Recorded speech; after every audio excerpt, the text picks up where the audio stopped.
السلام عليكم ورحمة الله وبركاته. حبايب قلبي، عاملين ايه؟ يا رب تكونوا بخير. اللهم صل وسلم وبارك على سيدنا محمد وعلى آله وصحبه وسلم. ما ننساش الدعاء لماما سعيدة ولأمواتنا وأمواتكم وأموات المسلمين أجمعين. ربنا يرحمهم ويسامحهم ويحسن إليهم ويتجاوز عن سيئاتهم، وأن يجعل قبرهم روضة من رياض الجنة. اللهم آمين يا رب العالمين. برحب بكل اخواتي ومتابعيني المحترمين من داخل مصر وخارج مصر.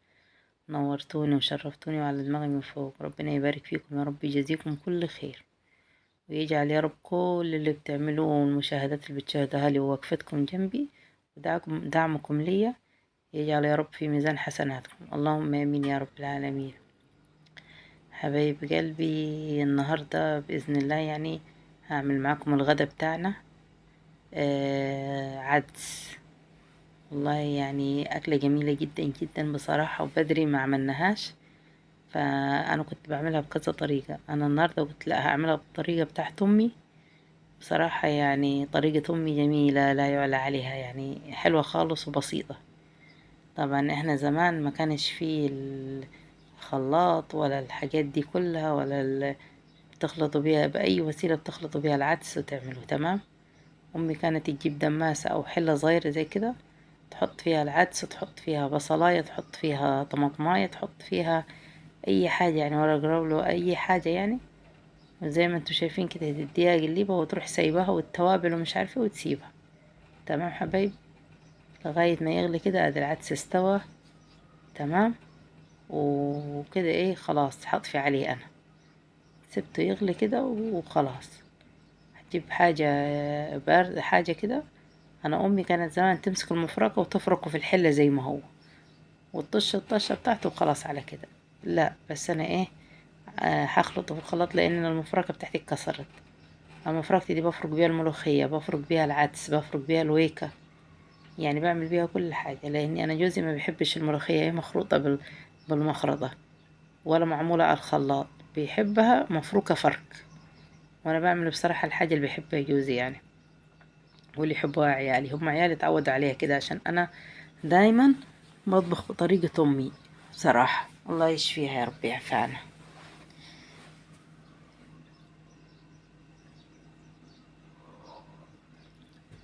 هطلع كل ورق الرولو ده منه عشان لما اخلطه على الخلاط ما يبانش يعني. تمام حبايبي، هجيب بصلاية، هجيب المبشرة، بشرت كده يا حول الله يا رب، مش عارفة ايه اللسان ده. بشرت البصلاية كده في المبشرة وحطيتها في الحلة كده. يا جماعة معلش اسف على التصوير، انا بصور بايد وشغالة بالايد التانية يعني. قلبت البصلة كده كويس، هحط فيها معلقتين سمنة.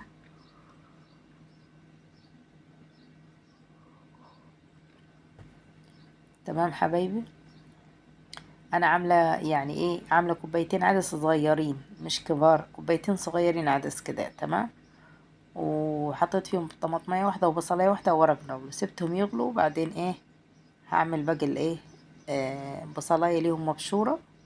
بعد ما سبتهم يبردوا على جنب عشان كمان هخلطهم. بصلايه مبشوره لا لساني فيه مش طبيعي النهارده. بصلايه مبشوره وعليهم طماطمية واحدة بس زي ما انتوا شايفين كده. مش هكتر التسبيكة بتاعت الصلصة والبصل عشان خاطر ايه، ما يبقى ما يظهرش في الاكل جامد. بس تحفة تحفة، جربوا الطريقة دي. سيبكم من التوم، طشة التوم، وجربوا الطريقة دي. جميلة جميلة جميلة والله هتعجبكم. وعارفين حتى لو عيالكم مش بياكلوه هياكلوه، انتوا ذات نفسكم هتاكلوها، هيعجبكم جدا جدا جدا والله. جربوها. كمان ايه الصلصة دي اديها قلبتين كده، وهروح جايبه لها ايه شوية رشة فلفل اسود. لا مش هقدر الرجيم. انا بمنتج لكم الفيديو الصبح بدري يا جماعة، الصبح بدري بدري خالص، يعني لسه صاحي من النوم، سامحوني. مش عارفة منتج في الدوشة اللي انا فيها. اهو رشة فلفل عشان تديها ريحة وطعم. تمام حبايبي. وبعدين هسيبها يعني ايه دقيقة كده، وهروح جايبة ايه العدس. العدس انا خلطته اهو على الخلاط مكان الطماطم، رحت خلطه على الخلاط. بصوا ناعمه زي العسل كده. هروح ايه جايبها. بس هنا انا دوست على حاجة بهدت معايا بتاع ده التصوير، ما شفتها كده رحت قفلت الكاميرا وقلت ظبطت الكاميرا معاكم وجبت لكم العدس. بصوا العدس يا جماعة، بصوا الجمال، بصوا الحلاوة، الله اكبر، الف هنا وشفا. احنا اتكلمنا ده كله يا جماعة، بس ايه ما صلناش على الرسول الحبيب المصطفى صلى الله عليه وسلم. اللهم صل وسلم وبارك على سيدنا محمد وعلى آله وصحبه وسلم. صلوا على النبي يا جماعة كده، وما تنسوش اللايك. اللايك الله يبارك لكم يا رب ويجزيكم كل خير. ودي طبقنا النهاردة العدس، غدانا النهاردة عدس، والله العظيم طعمه تحفة تحفة جميل، جربوه مش هتندموا. انا دكتور بقولكم حطوا لايك ما تنسوش، ده يستاهل 1000 لايك يا جماعة. وصلنا كده لنهاية الفيديو، واجمل حبة عدس كده تاكلوها.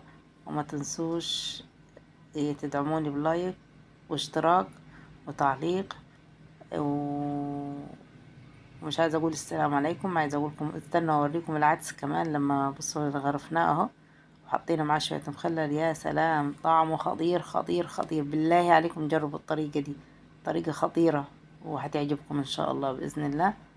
ولو وصلتوا لغايه هنا ما تنسوش تصلوا على الرسول عليه افضل الصلاه والسلام. صلوا على النبي واذكروا الله، وما تنسوش اللايك. اللايك اهم حاجه، اللايك يا جماعه. يلا والسلام عليكم ورحمه الله وبركاته.